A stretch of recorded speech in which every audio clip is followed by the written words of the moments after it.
you for being here this morning. I thank our remote audience for joining us. And today we're going to be talking about the full moon of Aries and what that means to us individually and as a humanity. So I'll be giving the talk, and then that will be followed with our group meditation. I think this is the time of year that spiritual people really look forward to, the beginning of what we call the new year with Aries, and then going into the pinnacle aspect of the new year, which is Taurus, or also called Vesak. And then finally the distribution element goes into Gemini, and that's the full moon of the Christ and of humanity. So this is the beginning of these 3 months. So I'm going to be sharing with you this morning some of the words found in the teachings about Aries. The moon. We look out there before we know that it's a nefarious moon, and when the moon becomes full in its expression, and we think about, wow, this is so beautiful. Wow, what a gorgeous full moon. And then beginning to read the teachings, and the teachings talk about the full moon as being, the moon itself as being dead. And how can that be? It's so bright. It's so bright. Well, it's so bright because of the sun. And my nature is always to confirm things like this. And it was just by chance that my son's wife was in college and taking a science course, and I was reading the book with her and came across science saying the moon is dead. I was just so thrilled. So it's nice to see the esoteric and the exoteric oftentimes do meet. Sometimes later, but they eventually do come together. So now the teachings tell us about the troublesome moons. And it says the moons in our solar system constitute a problem. So, for example, for us, we're told, cover the top of our head, the crown center, during the time of the full moon. Well, I used to open up my drapes and let the full moon light come in at night, and now I have to close the curtains so we don't get that. Those problem-causing moons.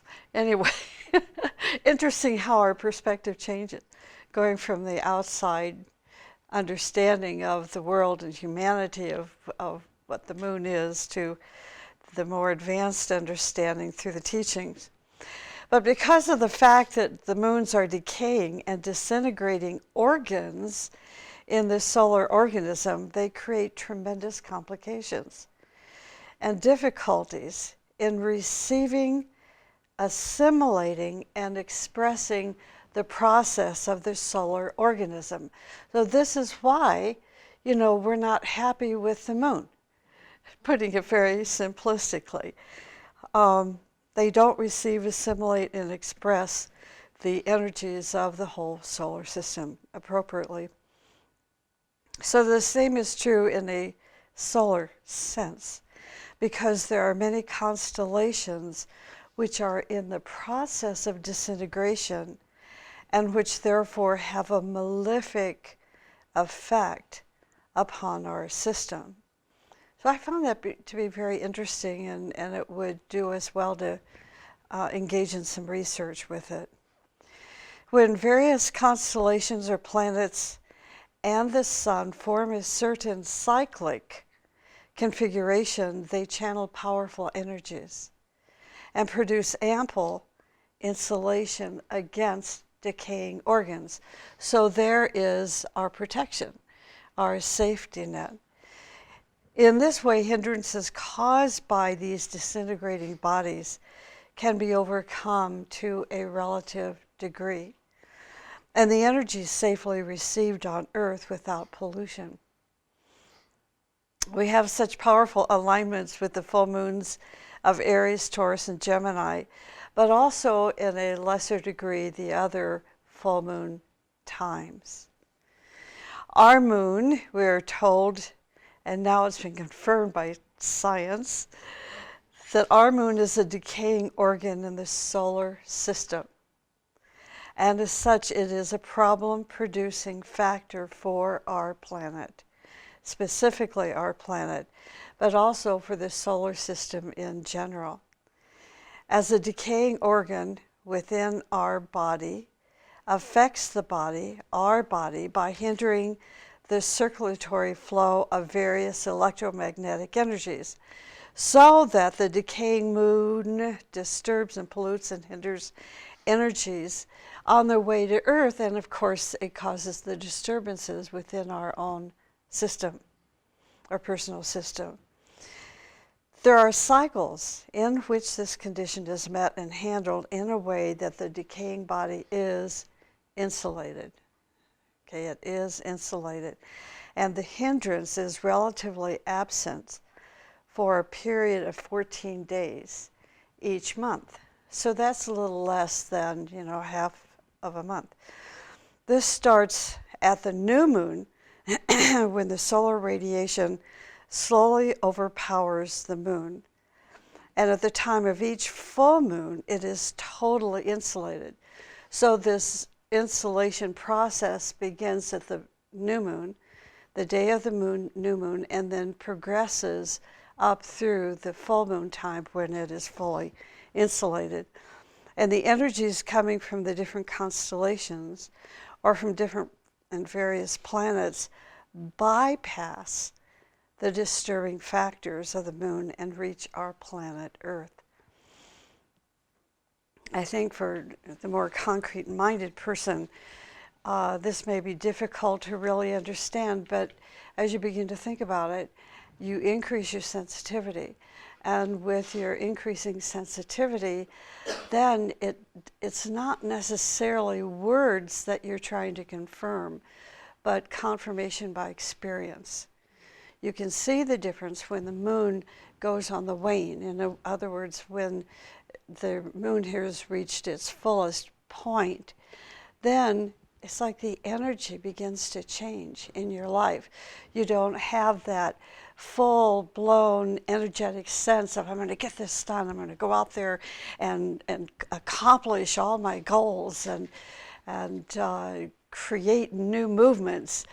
It's on the wane, so the energy is on the wane, but it's from the new to the full moon. This is when we want to engage in new projects, manifesting new ideas.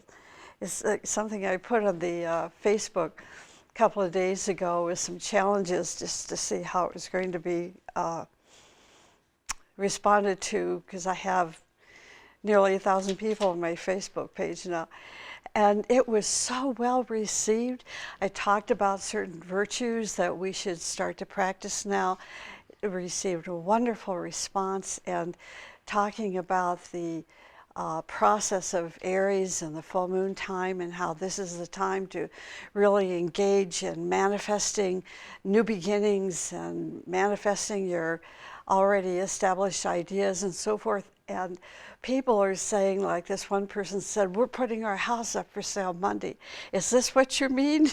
And responses like that. So that's what I'm saying is, as we increase our sensitivity, we begin to feel the energy. So it's not just a matter of reading something out of a book. We can really experience it.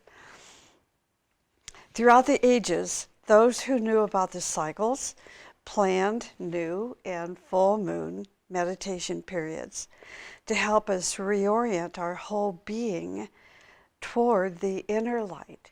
So this is why we every month have a full moon group meditation, so that we can reorient our whole being toward this inner light, the radiant presence in each person, and to build a new channel of communication for light, love, and power.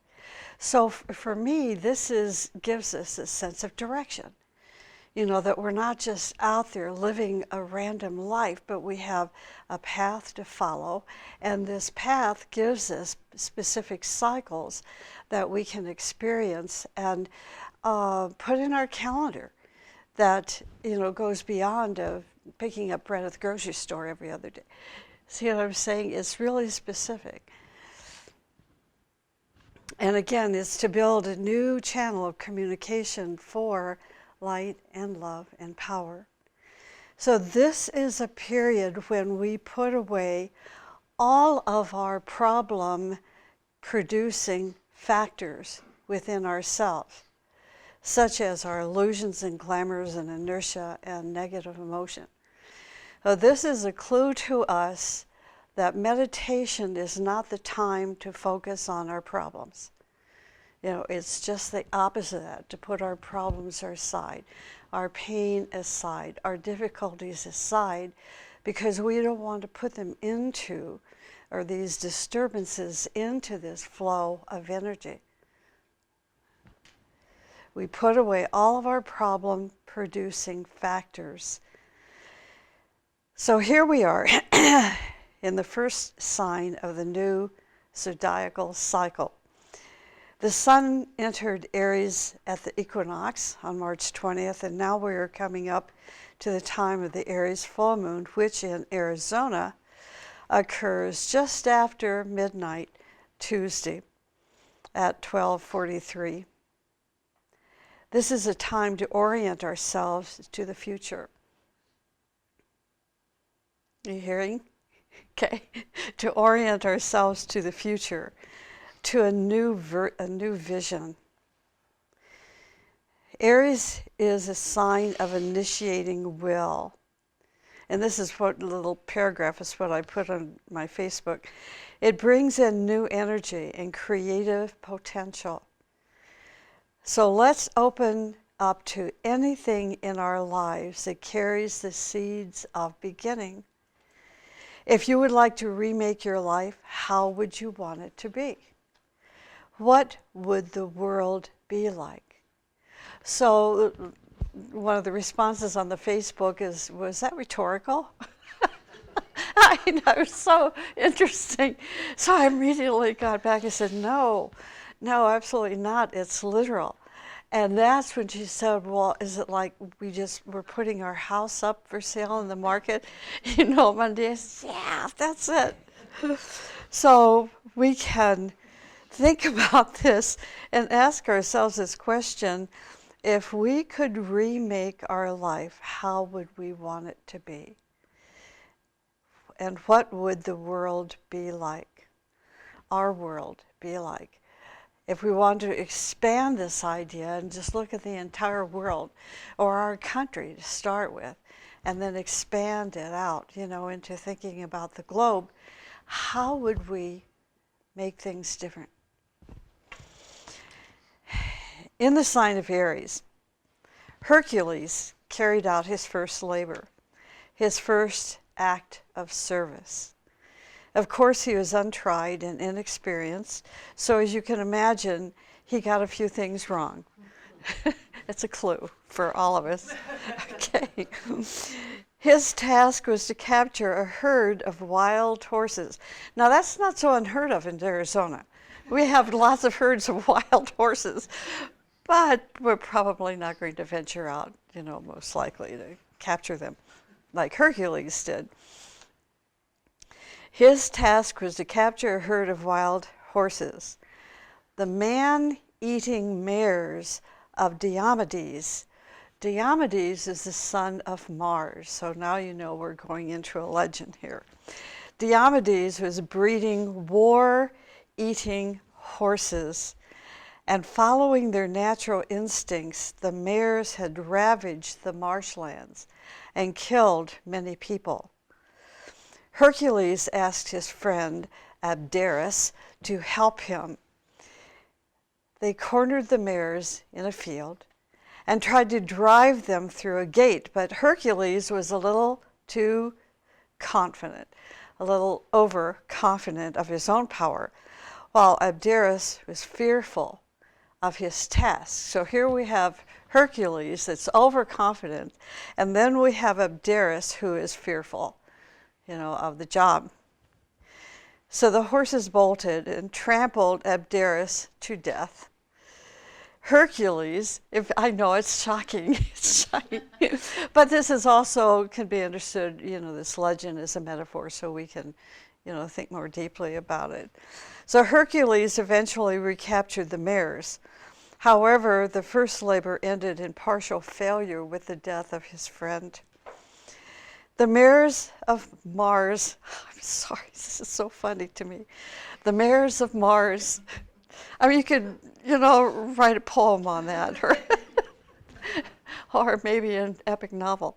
Okay, the mares of Mars represent the lower nature, which of our own personality, which will not be tamed, which will not be directed through the gate of initiation. Hercules failed out of pride and overconfidence of the mind. Abderus failed because of the fear that dominated his emotional body. When we start out in the sign of new beginnings, these are often our failings. So I take that as a bit of a warning that we want new beginnings, but we may not experience success, right out in the beginning. So I'll tell my friend, they may not sell their house the same day they put it on the market. So you have to be persistent and working on your own perfection. Okay, Aries. Aries is the first sign of the zodiac. So now here's a little bit of information about Aries and how we can begin to see it and experience it. First of all, Aries rules the head. It rules ideas and the processes of thought. So when I say Aries rules, it means its energies are known to facilitate experiences that relate to your head, relate to ideas, and relate to the process of thought. Hercules, as a neophyte, had a lot of enthusiasm for his task, but he was clearly dominated by the mares, the wild horses, in other words, of the mind, the illusions of his own power and abilities. He does not realize that his task was really to tame the mind and to become the white steed of the soul, obedient to divine inspiration. For in its highest expression, Aries brings the divine ideas into manifestation. So I think this is beautiful. See, and this gives us a roadmap, for Aries, Taurus, and Gemini. So in Aries, when we are in the process of engaging in group meditation, and we'll have a seed thought, this seed thought that will be given is like a keynote of a symphony, masterpiece composed by maybe Beethoven. And he put this symphony in a particular note. And that note, then everything in that symphony is created and based upon that one note. So we are given a seed thought or a keynote idea for Aries. Now, this keynote idea will resonate to the energy of Aries, which rules the head, ideas, and the processes of thought. If we can elevate our consciousness into the higher meaning of the seed thought, then we can potentially bring a divine idea into manifestation. However, we don't want to be overconfident or fearful and expect immediate success. It's a process of building, year after year after year. So Mars, the god of war and war horses, rules Aries exoterically. Now, to move into the astrology of Aries and its relation to the cosmic rays of this sign. I was going to draw this diagram on the board this morning and decided there just wasn't enough room for the whiteboard and to get everything in to the camera. So I'm going to ask you to use your imagination with this diagram. Okay, so first of all, in our imagination, let's imagine the constellation of Aries and all of its stars. Coming into Aries is energy from what we call a cosmic source. And this cosmic source we call the Great Bear is bringing a particular energy into its environment, into the environment of Aries, which is the cosmic ray 1, which is a very powerful, penetrating, destroying energy. Doesn't that sound exciting? It's destroying how? It's like, said in a very simple way, you know, when spring comes, we instinctively have a sense of cleaning things out. In a sense, that is destroying what is there to make way for the new.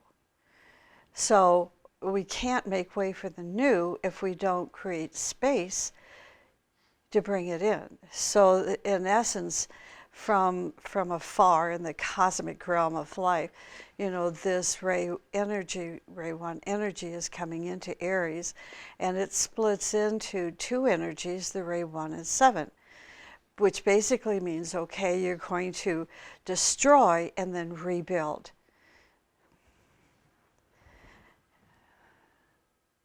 Now, we take the energies of ray 1 to 1 and 7, and this energy is filtered through our sun, which is, this is the whole science of it. So the rays 1 and 7 into, or 1 goes into 1 and 7 goes into 2.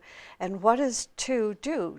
The ray 2, the sun, is a whole transforming energy. It mixes the 2 ones and the 7 together through love, wisdom.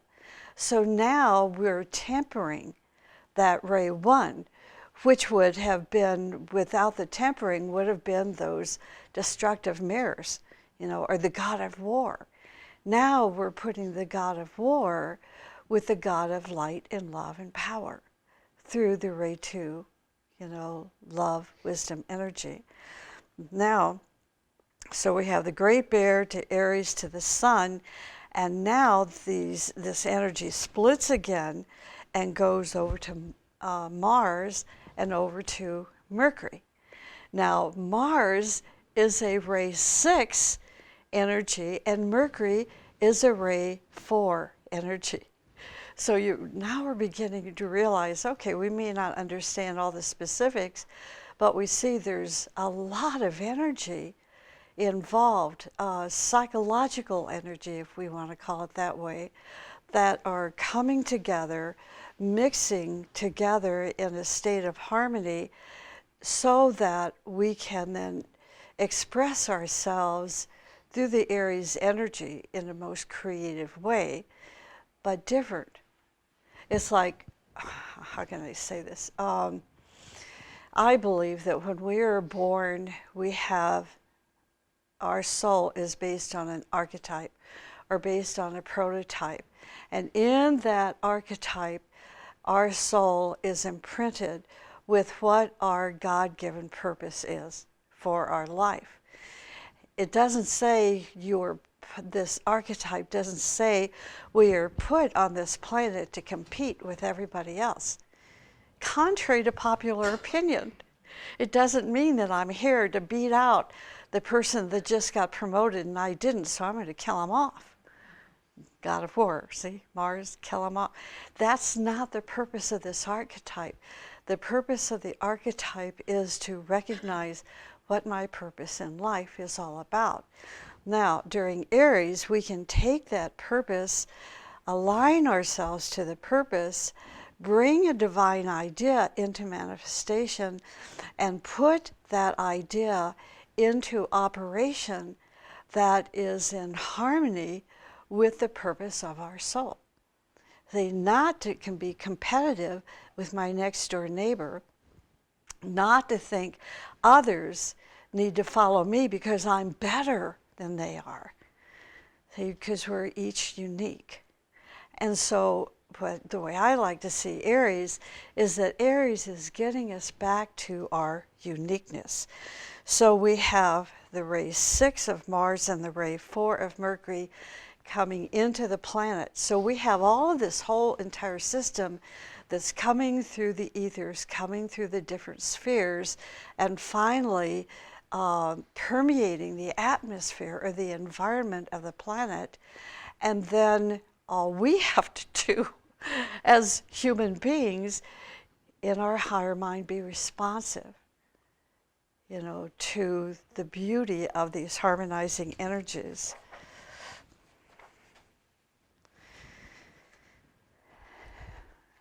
So essentially, the duty of the first ray, that first cosmic ray that came into this cycle with Aries, is to burn away and destroy hindrances. So at the Aries full moon, this energy can be utilized to burn thought forms which are hindering our spiritual progress. Now, the reason thought forms, this idea corresponds with the keynote of Aries. And the keynote of Aries is, I come forth, and from the plane of mind, I rule. See how this all works together? Are you seeing it? Okay, good. The keynote for the disciple may be used as a seed thought for our meditation until the new moon. And the new moon will be in Taurus, and the new moon will be April 28th. So we have between now and April 28th to think about what these hindrances are, to try to burn them away, and use this keynote of Aries as a seed thought between now and April 28th. So again, the seed note or keynote is, I come forth, and from the plane of mind I rule. So what is the mind?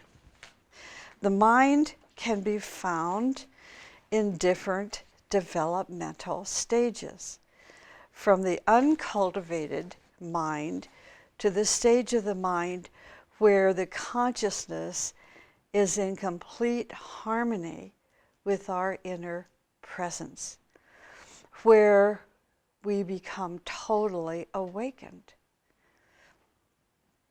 This stage of mind, which is called the fifth stage, is that of a disciple who is in contact with his or her plan and purpose. The stage that many disciples find themselves in today is at the fourth stage. So we're given a little insight that there is a fifth stage after the fourth stage, and most of us here, if we see ourselves as striving people, spiritual people, are at the fourth stage. The fourth stage, now we're going to learn about hindrances that the majority of people have that are on the path up until a certain point. Cleavages in our mind, where we realize that part of our mind is a mechanism through which we express ourselves mechanically, wherein is found the myriad of glamours and illusions which constantly plague us. The other part of the mind, see the cleavage, we have the negative part and now the higher part, where we realize the part of our nature that is real. But this part has been asleep for what seems like an eternity. Excuse me. I'm sorry. It's the dust in the air. It's hit me this morning. So it is at the fourth stage where our soul is starting to awaken. So that's the good news. Our unfolding human soul is starting to awaken. What's difficult for us at this point is that we see contradictions, in our nature. Okay. According to the Tibetan DK, he says this keynote is for the fourth and fifth stage of mental development. So in other words, the fourth stage is the stage of the aspirant, which goes into the 5th stage, which is the stage of the disciple.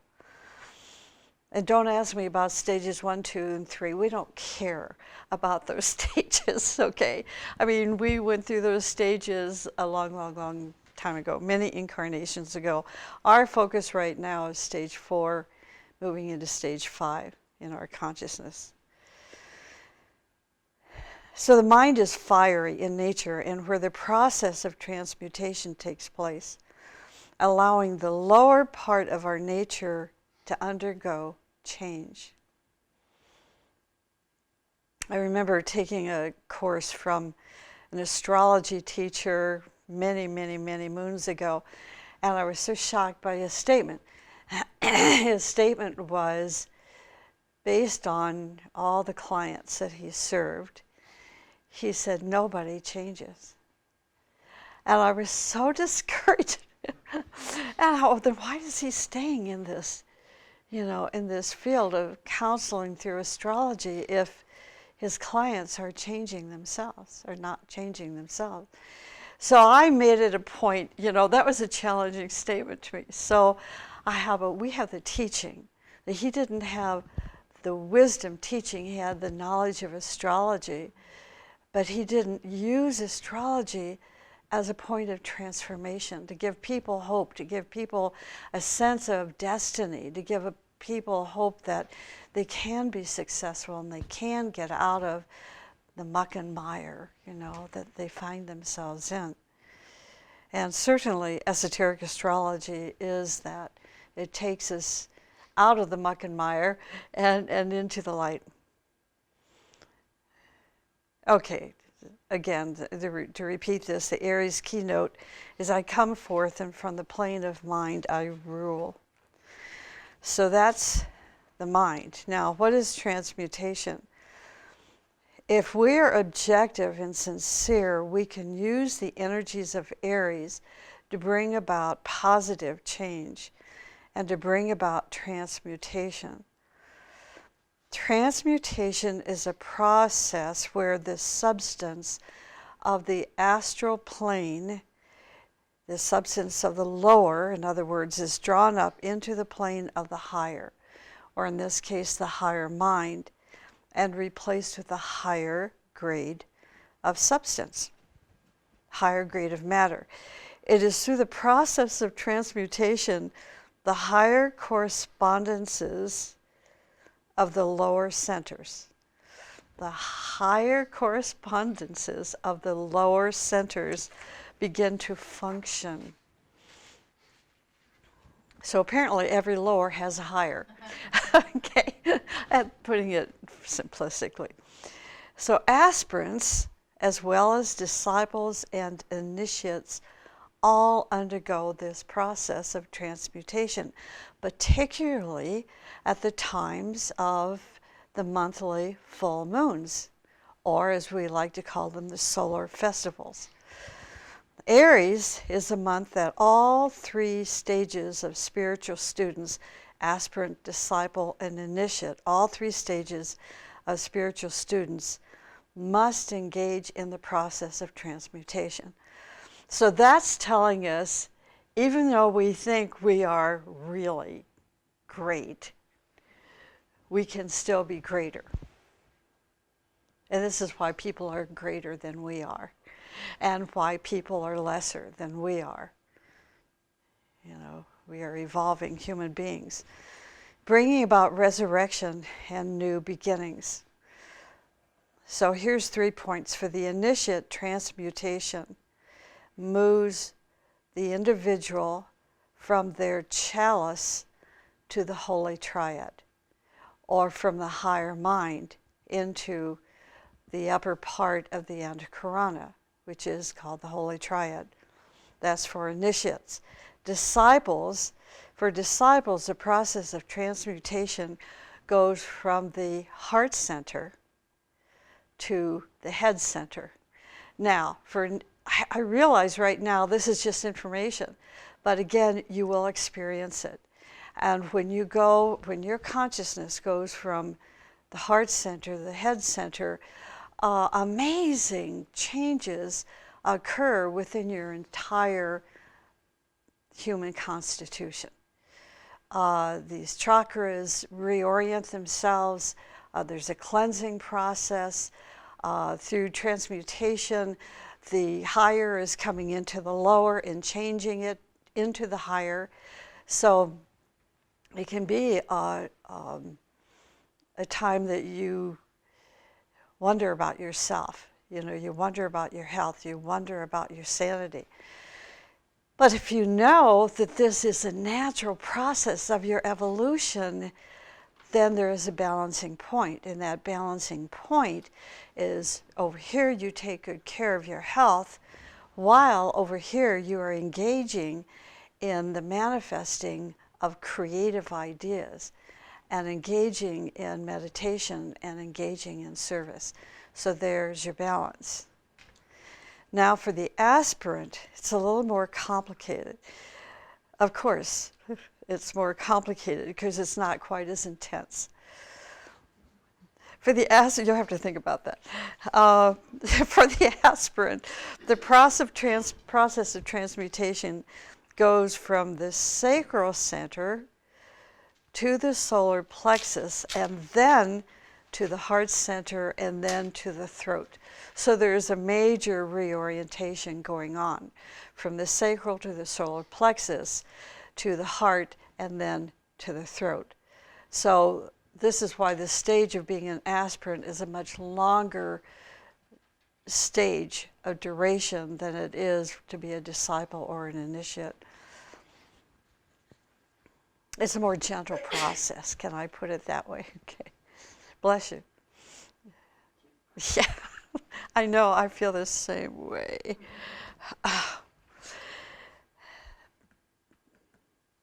An aspirant during the month of Aries must find those parts of his nature that needs purification. So this is why it is the period of time of being an aspirant is much longer than being a disciple or initiate, because the aspirant is coming into his or her awakening from many, many, many thousands of incarnations, where these pure impurities have collected. Okay, so now that person has to change himself in dramatic ways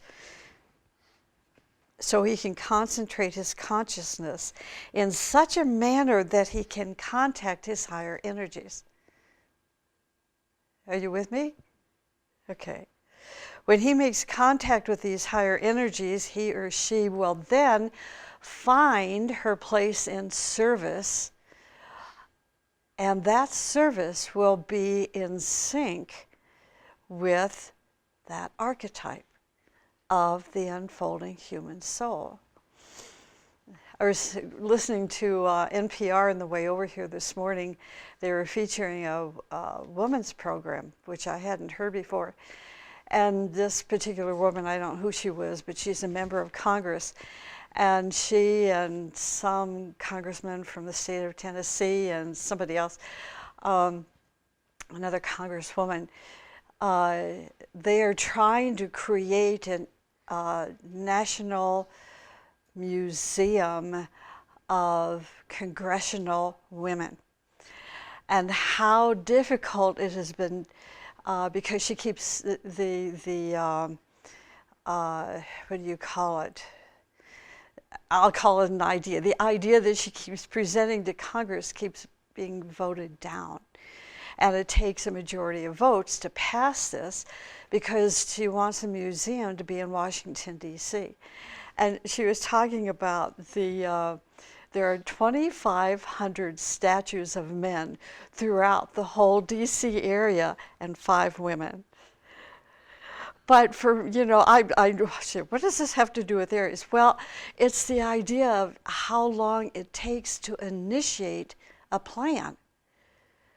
And she has more and more women now behind her, powerful, strong women. And it is going to happen, and they are not going to give up. So isn't it, if at first you don't succeed, try again. I was so excited to hear about that.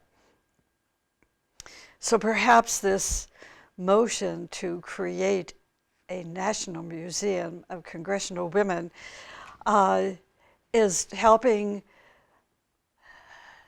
both men and women in Congress to change and to purify their mind, change their opinions about women.